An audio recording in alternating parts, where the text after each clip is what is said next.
दोस्तों, वर्तमान समय में पैसे ट्रांसफ़र करने के लिए क्यूआर कोड का ज़्यादातर प्रयोग किया जा रहा है। यदि आप स्मार्टफ़ोन का प्रयोग करते हैं तो आप दुकान पर या किसी शॉपिंग मॉल से कुछ खरीदने के बाद फ़ोनपे या गूगल पे के माध्यम से क्यूआर कोड को स्कैन करके पेमेंट किया ही होगा। लेकिन क्या आप जानते हैं कि क्यूआर कोड क्या होता है और कैसे काम करता है? यदि नहीं जानते हैं तो इस वीडियो में बने रहिए, मैं आपको बताऊँगा क्यूआर कोड क्या है। क्यूआर कोड का फुल फॉर्म होता है quick response code. QR code एक वर्गाकार बारकोड होता है जो कई पिक्सल से मिलकर बना होता है।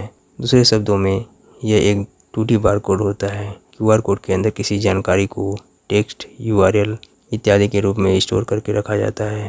क्यूआर कोड में उपस्थित जानकारी को सामान्य आंखों से पढ़ा नहीं जा सकता। इसके लिए क्यूआर कोड रीडर डिवाइसेस या स्मार्टफोन में उपस्थित QR code reader mobile app के माध्यम से क्यूआर कोड को रीड किया जा सकता है या पढ़ा जा सकता है। क्यूआर कोड का निर्माण सबसे पहले जापान में किया गया था। अब जानते हैं दोस्तों क्यूआर कोड का इतिहास। क्यूआर कोड का आविष्कार 1994 में जापान में कार बनाने वाली कंपनी टोयोटा ग्रुप के डेंसोवेम नाम की कंपनी ने किया था। कंपनी ने इसका निर्माण अपने प्रोडक्ट को ट्रैक करने के लिए किया था, लेकिन धीरे धीरे लोग क्यूआर कोड के बारे में जानने लगे और इसकी लोकप्रियता बढ़ने लगी। कई कंपनी अपने सभी प्रकार के प्रोडक्ट को ट्रैकिंग के लिए क्यूआर का प्रयोग करने लगे। आज लगभग दुनिया के सभी देशों में ज़्यादातर कंपनी क्यूआर कोड का प्रयोग कर रही है। अब जानते हैं क्यूआर कोड का सामान्य बनावट और क्यूआर कोड कैसे काम करता है। क्यूआर कोड बारकोड की तरह होता है, बस अंतर इतना होता है कि बारकोड फट जाने पर या नष्ट हो जाने पर उसमें उपस्थित डेटा या जानकारी को हम रीड नहीं कर सकते। लेकिन क्यूआर कोड यदि फट भी जाए तो भी हम उसमें उपस्थित डेटा को रीड कर सकते हैं, क्योंकि इसमें एरर कनेक्शन होता है। इसके साथ साथ क्यूआर कोड में हम बारकोड की तुलना में ज़्यादा जानकारी को स्टोर करके रख सकते हैं। दोस्तों, अब जानते हैं क्यूआर कोड कैसे काम करता है। क्यूआर कोड वाइट बैकग्राउंड पर बना हुआ है। एक वर्गाकार 2 डायमेंशनल स्ट्रक्चर होता है जिसके तीनों कोनों पर 3 छोटे वर्गाकार बॉक्स बने होते हैं। इसके साथ साथ बहुत सारे डॉट्स बने होते हैं जो पिक्सल के रूप में दिखाई देते हैं। ये सभी डॉट्स किसी डेटा या जानकारी को दर्शाते हैं। ये डेटा कई रूप में हो सकते हैं, जैसे न्यूमेरिक, अल्फा न्यूमेरिक, बाइनरी इत्यादि। क्यूआर कोड में 3 छोटे वर्गाकार बॉक्स क्यूआर कोड की अलाइनमेंट को दर्शाते हैं, जिस वजह से आप क्यूआर कोड को किसी भी साइड से स्कैन कर सकते हैं। क्यूआर कोड को आप मोबाइल फ़ोन से भी स्कैन कर सकते हैं। इसके लिए किसी विशेष प्रकार के बारकोड रीडर डिवाइसेस की ज़रूरत नहीं पड़ती। क्यूआर कोड में हम अल्फ़ाबेट, न्यूमेरिक, बाइनरी डेटा को स्टोर करके रख सकते हैं। अन्य बारकोड की तुलना में क्यूआर कोड में ज़्यादा जानकारी को स्टोर करके रखा जा सकता है। क्यूआर कोड को स्कैन करना काफ़ी आसान है और इसे तेज़ी से स्कैन किया जा सकता है और इसे किसी भी दिशा में स्कैन किया जा सकता है। क्यूआर कोड के प्रकार।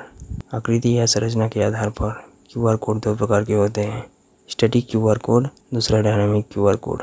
स्टैटिक क्यूआर कोड ऐसे क्यूआर कोड जिसमें एक बार इंफॉर्मेशन एड करने के बाद उस इंफॉर्मेशन में कोई बदलाव नहीं किया जा सकता, उसे स्टैटिक क्यूआर कोड कहा जाता है। स्टैटिक क्यूआर कोड का प्रयोग ऐसी जगहों पर किया जाता है जहां किसी जानकारी को बदलने की ज़रूरत नहीं पड़ती, जैसे किसी वेबसाइट का यूआरएल। स्टैटिक क्यूआर कोड में सीमित जानकारी को स्टोर करके रखा जा सकता है। दूसरा है dynamic QR code. Dynamic QR code ऐसे क्यूआर कोड होते हैं जिसमें इंफॉर्मेशन को ऐड करने के बाद उसमें बदलाव किया जा सकता है। डायनामिक क्यूआर कोड में पासवर्ड भी ऐड किया जा सकता है। डायनामिक क्यूआर कोड में स्टैटिक क्यूआर कोड की तुलना में ज़्यादा जानकारी को स्टोर किया जा सकता है। डायनामिक क्यूआर कोड का प्रयोग ऐसी जगहों पर किया जाता है जहां इंफॉर्मेशन को हर बार बदलने की ज़रूरत नहीं पड़ती, जैसे किसी कंपनी के प्रोडक्ट से संबंधित कोई जानकारी जिसमें समय समय पर बदलाव की ज़रूरत होती है। अब जानते हैं क्यूआर कोड के फ़ायदे। क्यूआर कोड को हम स्मार्टफोन से भी स्कैन कर सकते हैं। इसके लिए क्यूआर कोड स्कैनर डिवाइसेस की ज़रूरत नहीं पड़ती। ऑनलाइन पेमेंट या मनी ट्रांसफ़र क्यूआर कोड की सहायता से काफ़ी आसानी से किया जा सकता है। क्यूआर कोड में आप अपने बिजनेस की जानकारी, अपने प्रोडक्ट की जानकारी या अपने बिजनेस से संबंधित वेबसाइट के यूआरएल को जोड़ सकते हैं। क्यूआर कोड बारकोड की तुलना में ज़्यादा जानकारी को स्टोर कर सकता है। क्यूआर कोड में टेक्स्ट, डिजिट्स, वेबसाइट यूआरएल इत्यादि कई तरह के डेटा को स्टोर किया जा सकता है। क्यूआर कोड को स्कैन करना काफ़ी आसान होता है और यह बहुत फास्ट स्कैन होता है। इसे कभी भी और कहीं भी प्रयोग किया जा सकता है। क्यूआर कोड के नुकसान। अब जानते हैं क्यूआर कोड के नुकसान। काफ़ी लोगों को क्यूआर कोड के बारे में जानकारी नहीं होती, जिस वजह से उन्हें ऑनलाइन पेमेंट या मनी ट्रांसफ़र करने में काफ़ी ज़्यादा परेशानियों का सामना करना पड़ सकता है। साधारण फ़ोन में क्यूआर कोड को स्कैन करने की सुविधा नहीं रहती है। इसके लिए आपके पास स्मार्टफोन होना चाहिए।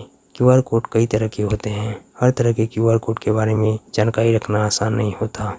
यह निश्चित नहीं होता कि आप जिस क्यूआर कोड को स्कैन कर रहे हैं वह सही हो, क्योंकि हैकर कई बार क्यूआर कोड का प्रयोग यूज़र के कॉन्फिडेंशियल डेटा को हैक करने के लिए करते हैं। अब जानते हैं क्यूआर कोड के उपयोग। वर्तमान समय में ऑनलाइन मनी ट्रांसफ़र या डिजिटल पेमेंट के लिए क्यूआर कोड का काफ़ी ज़्यादा प्रयोग किया जाता है।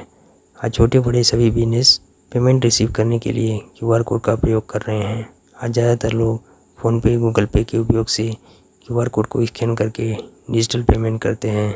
बिजनेसमैन अपने बिजनेस का विस्तार करने के लिए अपने प्रोडक्ट या सर्विसेज की जानकारी को ज़्यादा से ज़्यादा लोगों तक पहुंचाने के लिए अपने प्रोडक्ट की जानकारी या अपने बिजनेस की जानकारी को क्यूआर कोड के माध्यम से लोगों के सामने प्रस्तुत करते हैं।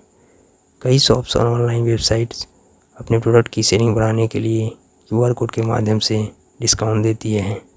किसी वेबसाइट पर भेजने के लिए या किसी शहर, राज्य, देश विदेश में उपस्थित किसी जगह की लोकेशन की जानकारी देने के लिए क्यूआर कोड का उपयोग किया जाता है। तो ये थी दोस्तों क्यूआर कोड के बारे में जानकारी। इस तरह की टेक्निकल वीडियो पाने के लिए चैनल को सब्सक्राइब कर दें और बेल आइकन को प्रेस कर दें। मिलते हैं नेक्स्ट वीडियो में।